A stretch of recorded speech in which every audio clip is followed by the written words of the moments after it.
It was 1:43 in the morning. My master's graduation gown was still hanging on the back of my bedroom door, untouched. My parents, Gary and Mary, hadn't made it. They'd texted hours ago, claiming a sudden flu had knocked them both out. I was sitting in the dark of my Chicago apartment, scroll glare hurting my eyes, when the notification popped up, an Instagram post from my younger sister, Olivia. There she was, beaming, holding up her left hand to show off a diamond that caught the light perfectly. And standing next to her, with his arm around her waist, was Trevor. My ex of 5 years. The caption read, "He finally asked," and I said yes. Soulmates. I zoomed in on the background. The linen tablecloths. The specific art on the wall. It wasn't just a random restaurant. It was the Alinea, the exact place I had reserved for my graduation dinner, the reservation I'd canceled because my parents were too sick to eat. They weren't sick, they were celebrating, just not with me. Has anyone ever stolen a moment that was supposed to be yours? Not just ruined it, but took it and wore it like a trophy? Drop a comment below. I want to know I'm not the only one who's felt this kind of cold.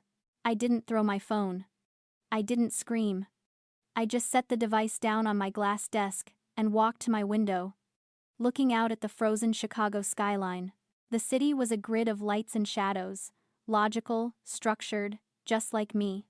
I'm a data analyst. I look for patterns, anomalies, and structural weaknesses, and tonight, the anomaly was staring me in the face. I went to my laptop and logged in. My fingers moved automatically, bypassing my work email and opening a hidden, encrypted folder I'd kept for years. I named it Project Glasshouse. For most people, family is a safety net. For me, it was a failing system I had been patching for a decade. My parents weren't just bad with money. They were chaotic. They spent based on feelings, on status, on maintaining an image they couldn't afford. And I was the one who fixed it. Since I was 19, I had been silently managing their debt, refinancing their loans, and covering the emergency expenses that always seemed to pop up right when Olivia needed something new. I was the invisible infrastructure. The utility bill you only notice when the lights go out. I opened the spreadsheet. It was a master ledger of every dollar I had ever moved to keep them afloat. I scrolled to the most recent entry. 2 weeks ago, my father had called me in a panic. He needed $20,000 for emergency heart surgery that insurance wouldn't cover up front. I had co-signed a personal loan for him within an hour, terrified I was going to lose him. I cross-referenced the date of the loan disbursement with the date on the receipt for the engagement ring Trevor was wearing in the photo. It was a match. Down to the hour. There was no surgery. There was just a diamond. I sat back, the blue light of the screen reflecting in my glasses. Most people would call this betrayal. But looking at the numbers, at the cold, hard data of 10 years of exploitation, I realized it wasn't betrayal. Betrayal implies a break in trust. This was just business. It's a strange thing, realizing your entire role in a family is just to be the resource. You're the coal they burn to keep the golden child warm. They don't hate the coal, they just don't think about it until the fire gets low. I had conditioned them to treat me this way. I had always been the fixer, the reliable one, the one who didn't need maintenance. I thought if I was useful enough, I would eventually be valued. But utility isn't value, it's just usage. I looked at Olivia's smiling face on the screen again. She looked radiant. She looked expensive. And she looked entirely unaware that the ground beneath her feet was held up by my paycheck. I closed the laptop. I didn't cry. Tears are variables I can't control. Instead, I felt a shift. A click in my chest. Like a breaker flipping. The sadness evaporated, replaced by a cold, humming clarity. They wanted a wedding. They wanted a celebration of status and wealth. Fine. I would give them exactly what they wanted. I would give them the most expensive lesson of their lives. The analyst was clocking out. The architect was clocking in. The next morning, my phone rang at 7:15. It was my mother, Mary. I answered, foolishly expecting an apology for the missed graduation.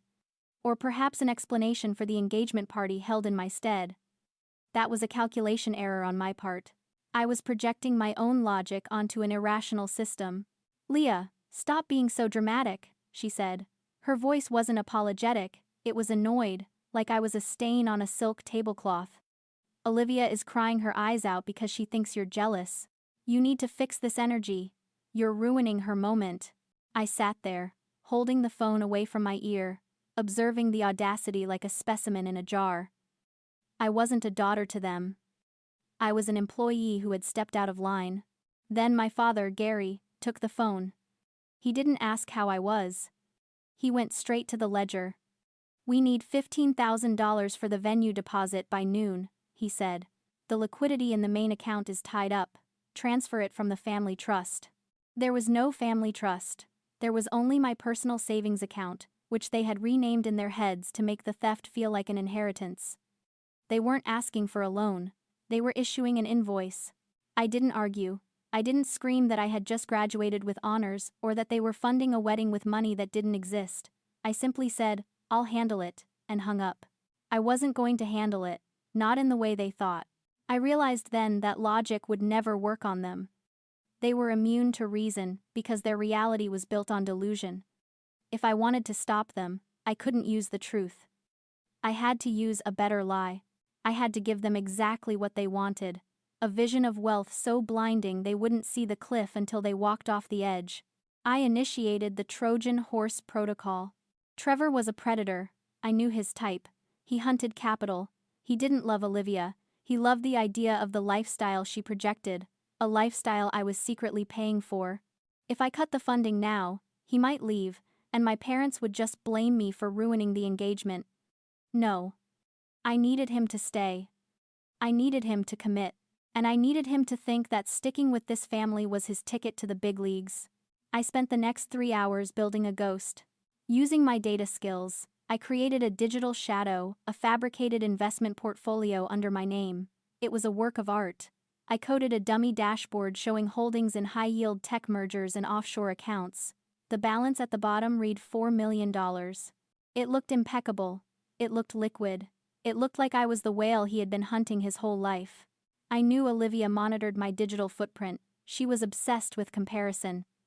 But I needed a direct line to Trevor. I found it in a mutual contact, Jerry, a mid-level broker who played golf with Trevor and couldn't keep a secret to save his life. I drafted an email to Jerry, ostensibly about a boring tax document, but at the bottom, I accidentally attached the PDF of my fabricated portfolio summary. I added a frantic follow-up email 30 seconds later. "Jerry, ignore that attachment. Wrong file, do not open, that is highly confidential." I sat back and watched the tracking pixel I'd embedded in the PDF. 11 minutes later, the file was opened. 2 minutes after that, it was forwarded. I traced the IP address of the recipient. It wasn't Jerry's office, it was a penthouse in the Loop. Trevor's apartment. The bait was in the water. Now, I just had to wait for the shark. Trevor bit hard. Within 30 minutes of Jerry opening the file, my phone buzzed with an incoming call from an unknown number. I let it go to voicemail. I needed to establish the power dynamic immediately. He wasn't calling an ex, he was calling a potential investor. I waited 20 minutes before returning the call. Trevor answered on the first ring.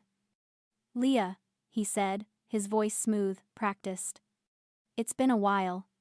Jerry mentioned you might be looking for new opportunities." I chuckled, a low, dry sound.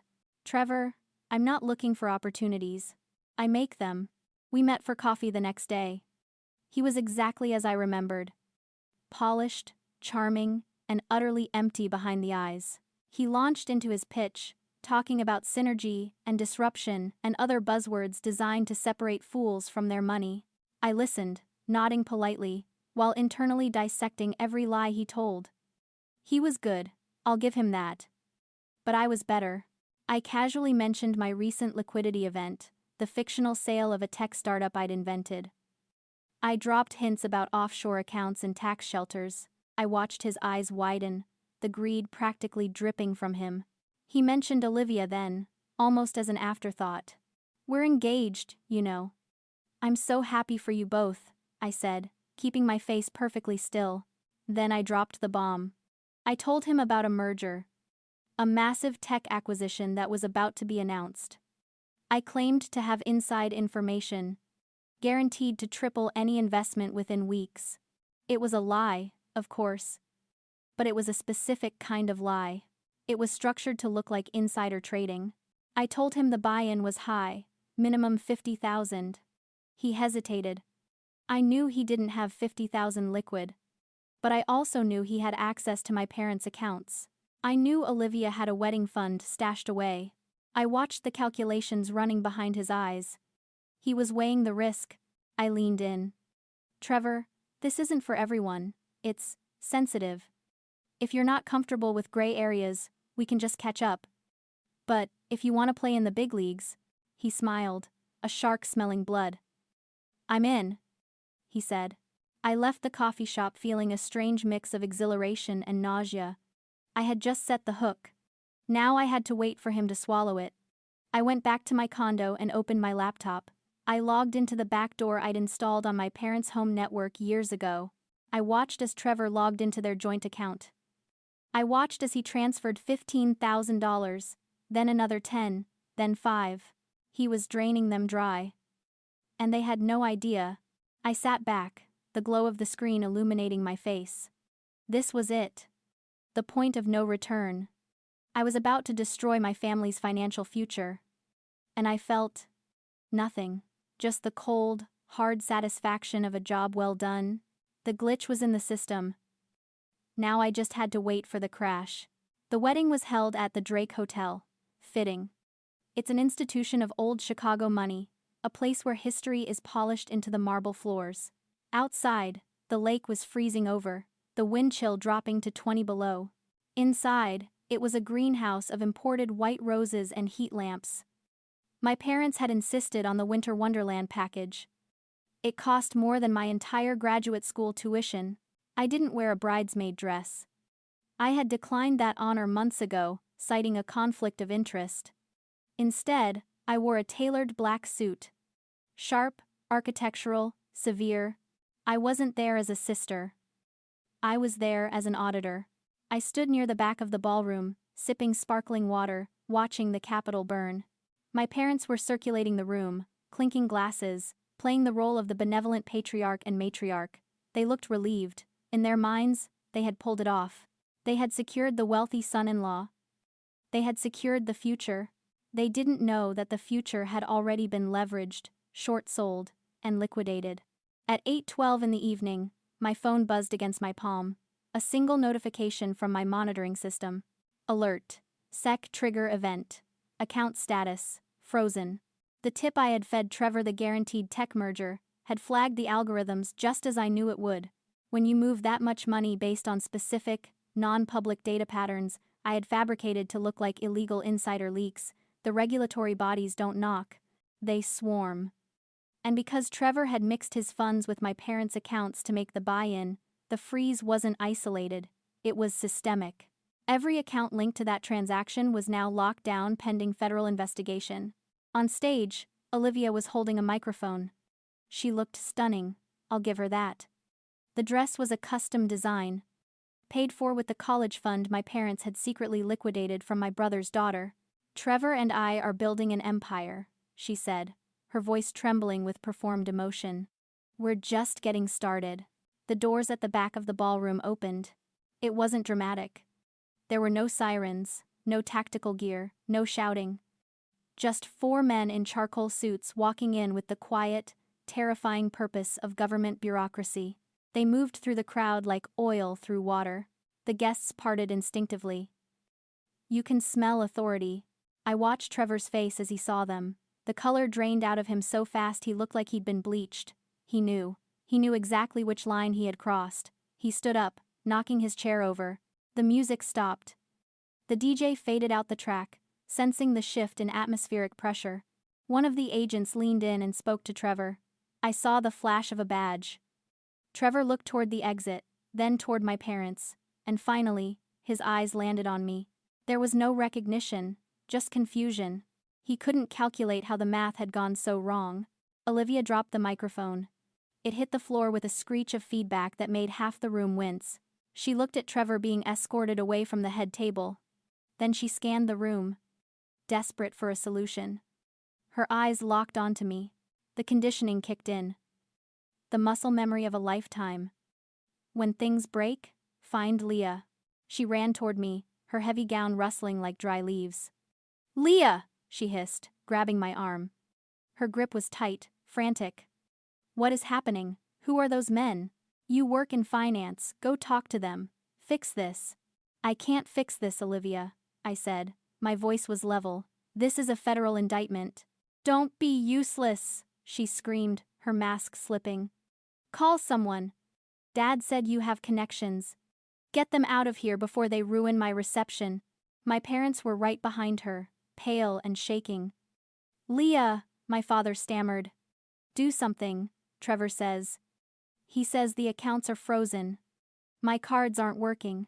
The caterer is asking for the second half of the payment. I looked at them. The golden child, the enablers, the thieves. They were looking at me to bail out the Titanic with a teaspoon. The accounts are frozen because they are evidence, I said. I checked my watch. 8:19. The audit was complete. It was time to deliver the report. Olivia screamed. It wasn't a word. It was a frequency, the sound of a reality shattering. Gary and Mary were right behind her, their faces gray, their hands reaching out as if to physically grab the solution from the air. Leah! My mother shrieked, grabbing the lapel of my blazer. Do something. You know people. Make a call. I looked down at her hand. It was trembling. For years, that hand had pushed me away, waved me off, or held out a palm for a check. Now, it was clinging to me. I can't make a call, Mary, I said. I didn't call them Mom or Dad. Not anymore. Because I'm the one who made the call to the SEC. The silence that followed was absolute. Even the ambient noise of the room seemed to vacuum itself away. Olivia stopped crying. She stared at me, her mascara running in dark rivets down her face. What? She whispered. I reached into my bag and pulled out the file folder. It was thick, heavy with the weight of 10 years of receipts. I held it out. This is the ledger, I said. My voice didn't shake. It contains every dollar you stole. Every loan Gary took out in my name. Every cent of the college fund you liquidated for this dress. And it contains the chat logs of Trevor conspiring to drain your remaining accounts the moment the marriage license was signed. Gary snatched the folder. He opened it, his eyes scanning the pages frantically. I saw the moment the math hit him. He saw the transfers. He saw the dates. He saw the truth printed in black and white. You knew, he rasped. You knew he was stealing from us. And you let him? I didn't let him, I corrected. I introduced him. Olivia lunged. You did this, she screamed, her voice cracking. You were jealous. You couldn't stand that I was happy. I wasn't jealous, Olivia, I said, stepping back out of her reach. I was tired. I was tired of being the foundation you built your fantasy on. I was tired of being the silent partner in your bankruptcy. I looked at them one last time. They looked small. They looked like bad investments. The audit is complete, I said. The accounts are closed. I turned around. I didn't look back to see if they were reading the file. I didn't look back to see the federal agents guiding Trevor out the side door. I walked out of the ballroom, down the marble hallway, and into the biting Chicago wind. The cold hit my face, sharp and clean. It felt like oxygen. The fallout was a cascade failure.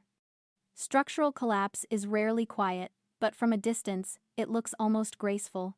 Trevor was indicted on 4 counts of securities fraud and wire fraud. He took a plea deal that involved freezing all associated assets, including my parents' retirement fund and Olivia's savings for restitution. Olivia filed for bankruptcy 3 months later. Her reputation as an influencer evaporated the moment the mugshot of her fiancé hit the news. She had to move back into my parents' house, which was now in pre-foreclosure because they could no longer afford the mortgage without my monthly contributions. I didn't see any of this firsthand. I only know because I read the public filings. I blocked their numbers the night of the wedding. I moved to a new apartment in a different zip code. I changed my email. I became a ghost. I sat in my new living room. It was sparse, quiet. There was no clutter, no noise. Just the hum of the refrigerator and the sound of traffic below. I opened my laptop, and navigated to the Project Glasshouse folder. I hovered the cursor over the delete button. There is a myth that freedom feels like flying. It doesn't. Freedom feels heavy. It feels like the moment after you drop a heavy pack you've been carrying for miles. Your shoulders ache. You feel lightheaded. You feel the phantom weight of what used to be there. Cutting them off wasn't an act of cruelty. It was an amputation. You don't cut off a limb because you hate it. You cut it off to save the body. I had to become the villain in their story, to be the hero in mine. I had to accept that I would always be the bad guy in their narrative, the cold, heartless daughter who destroyed the family. I can live with that. Because the alternative was being consumed. I pressed delete. The folder vanished. The data was gone. I closed the laptop. For the first time in 10 years, the ledger was balanced. I was in the red on family, but I was in the black on survival. And in this market, that's the only profit margin that matters. If you've ever had to burn a bridge just to keep yourself from drowning, share this story. Let's remind each other that survival is something to be proud of. See you in the comments.